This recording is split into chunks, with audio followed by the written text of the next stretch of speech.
दोस्तों, इस वीडियो में हम जीके के सबसे महत्वपूर्ण सवाल को सीखेंगे जो एग्जाम में हर एक बार पूछ दिया जाता है। तो चलिए प्रश्न को स्टार्ट करते हैं। यहाँ पे सवाल नंबर 1 लिखा हुआ है कि गुलाबी नगर किसे कहा जाता है। ऑप्शन नंबर ए में है केरल, बी में है लखनऊ, सी में है पंजाब और डी में है जयपुर। तो यहाँ पे लिखा हुआ है पहला केरल, इसे मसालों का बगीचा कहा जाता है। जो बी में लिखा हुआ है लखनऊ, इसे हम नवाबों का शहर कहते हैं। ठीक उसी प्रकार से पंजाब को हम 5 नदियों की भूमि के नाम से जानते हैं। तो इसका राइट आंसर हो जाएगा ऑप्शन नंबर डी, यानी कि गुलाबी नगर है, इसको हम जयपुर को बोलते हैं। तो चलिए अब हम सवाल को आगे बढ़ाते हैं। सवाल नंबर 2 बोल रहा है कि पृथ्वी का बहन किस ग्रह को कहा जाता है।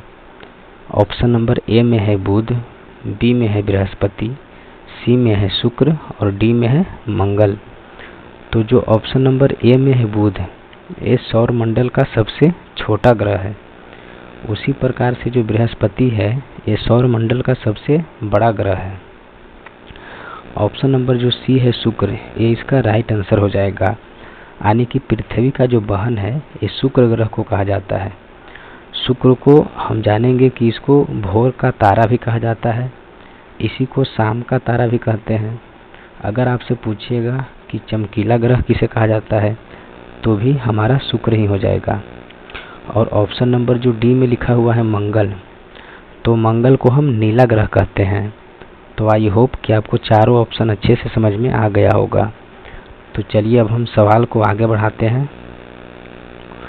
सवाल नंबर 3 लिखा हुआ है कि बल का एसआई मात्रक क्या होता है।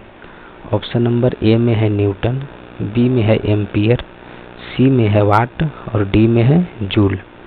तो इसका राइट आंसर हो जाएगा ऑप्शन नंबर ए, यानी कि बल का एसआई मात्रक न्यूटन होता है। यहाँ पे लिखा हुआ है एम्पियर, तो ये विद्युत धारा का एसआई मात्रक हो गया।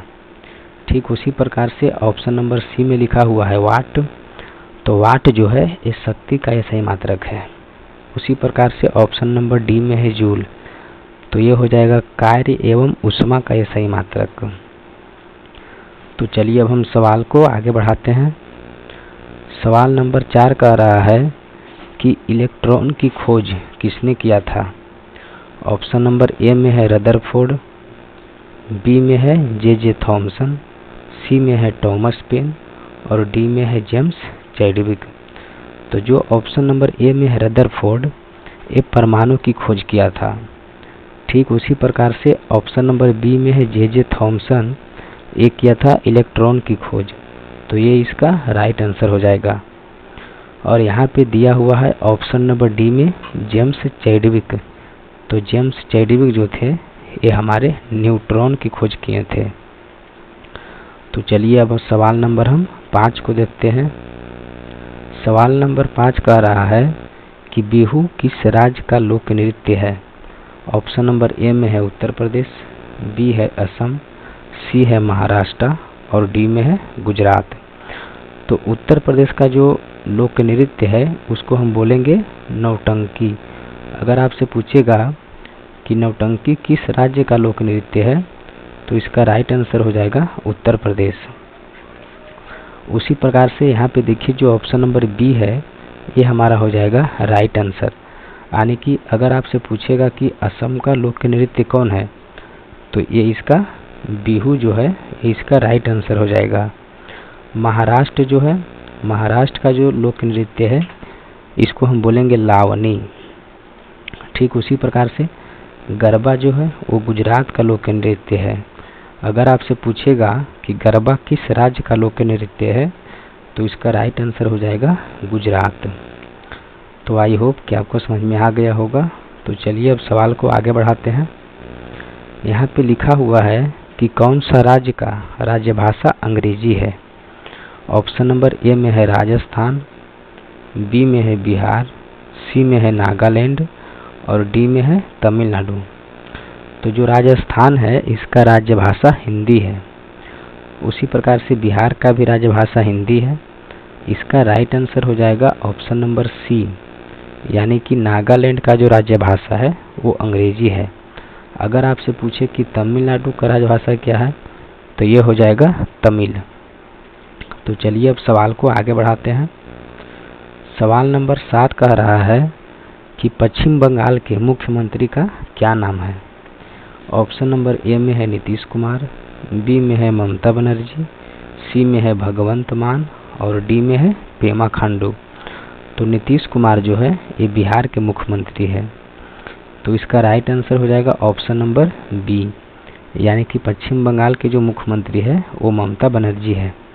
ऑप्शन नंबर सी में है भगवंत मान, ये पंजाब का मुख्यमंत्री है। ठीक उसी प्रकार से पेमा खांडू जो है ये अरुणाचल प्रदेश का मुख्यमंत्री है। तो आई होप कि आपको 7 नंबर का सवाल भी अच्छे से समझ में आ गया होगा। तो चलिए अब सवाल नंबर देखते हैं। सवाल नंबर 8 बोल रहा है कि ताप का एसआई मात्रक क्या होता है। ऑप्शन नंबर ए में है कूलम, बी में है वोल्ट, सी में है ओम और डी में है केल्विन। तो कूलम जो है ये आवेश का एसआई मात्रक होता है। ठीक उसी प्रकार से जो वोल्ट है ये विभवांतर का एसआई मात्रक है। अगर आपसे पूछेगा कि विभवांतर का एसआई मात्रक क्या होता है, तो इसका राइट आंसर हो जाएगा वोल्ट। उसी प्रकार से ऑप्शन नंबर सी में है ओम। तो ओम जो है ये प्रतिरोध का एसआई मात्रक होता है। तो इसका राइट आंसर हो जाएगा ऑप्शन नंबर डी, यानी कि ताप का एसआई मात्रक केल्विन होता है। चलिए सवाल को आगे बढ़ाते हैं। 9 नंबर सवाल कह रहा है कि दूध का पीएच मान कितना होता है। ऑप्शन नंबर ए में है 7.4, बी में है 7, सी में है 6.4 और डी में है 6.5 से लेकर 7.5 तक। तो जो 7.4 है ये हमारा रक्त का पीएच मान होता है। ठीक उसी प्रकार से जो 7 है इसको हम बोलेंगे नमक का या फिर जल का, क्योंकि ये दोनों उदासीन होता है और उदासीन का पीएच मान 7 होता है।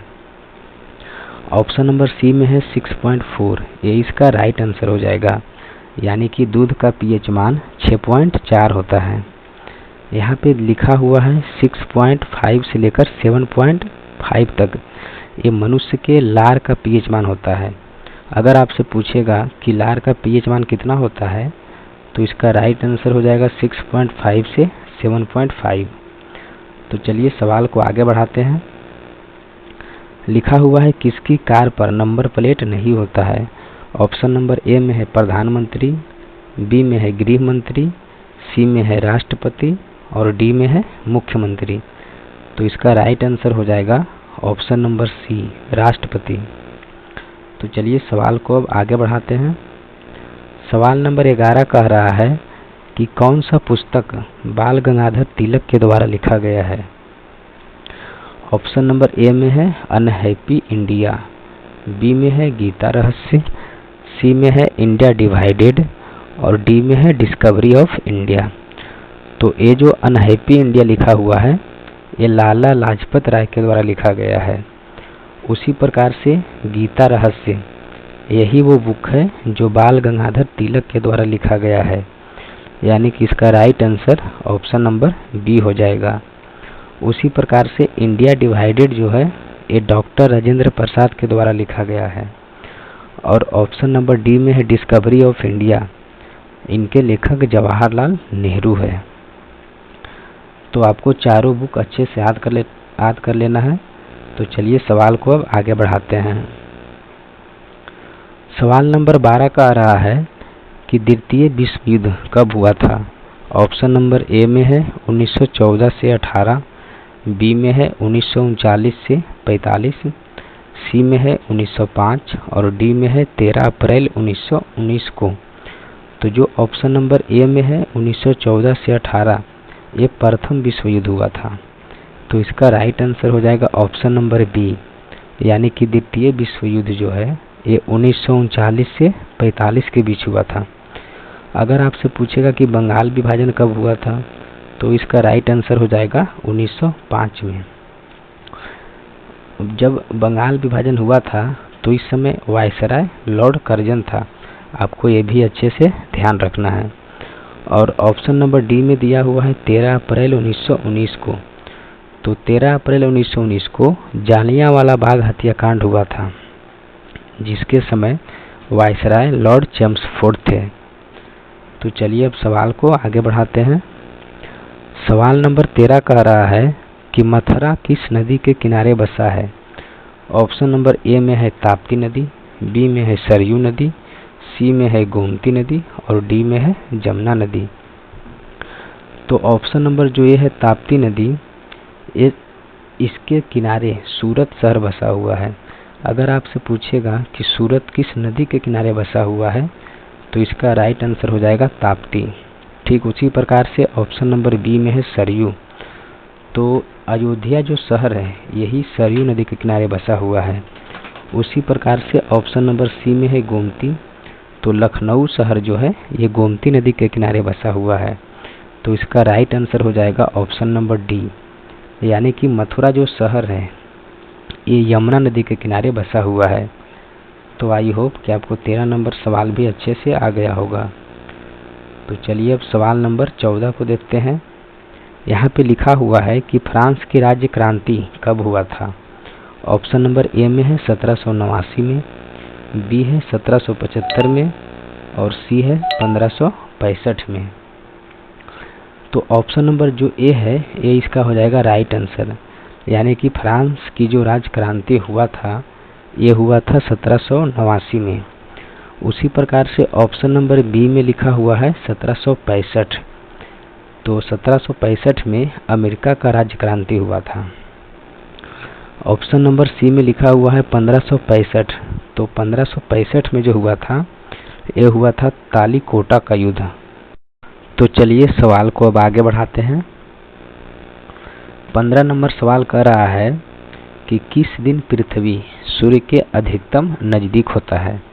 ऑप्शन नंबर ए है 4 जुलाई, बी है 3 जनवरी, सी है 2 अक्टूबर और डी है कोई नहीं।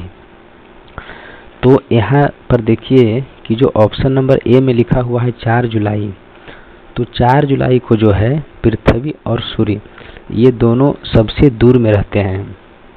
यानी कि अगर आपसे पूछेगा कि किस दिन पृथ्वी सूर्य के सबसे दूर रहते हैं, तो ये इसका राइट आंसर हो जाएगा ऑप्शन नंबर ए।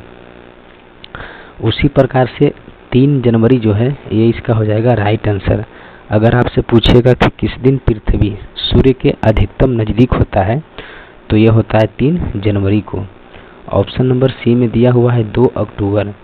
तो 2 अक्टूबर के हमारे राष्ट्रपिता महात्मा गांधी का जन्म हुआ था। इसी जन्म दिवस के शुभ अवसर पर 2 अक्टूबर को हम लोग अहिंसा दिवस के रूप में मनाते हैं। तो आई होप कि आपको टोटल प्रश्न अच्छे से समझ में आ गया होगा। तो चलिए अब हम इस वीडियो को समाप्त करते हैं। मिलते हैं किसी अगले वीडियो में। अगर आपको ये वीडियो अच्छा लगता है तो हमारे चैनल को सब्सक्राइब जरूर करें। चलिए तो मिलेंगे किसी एक अच्छे वीडियो के साथ, तब तक के लिए धन्यवाद।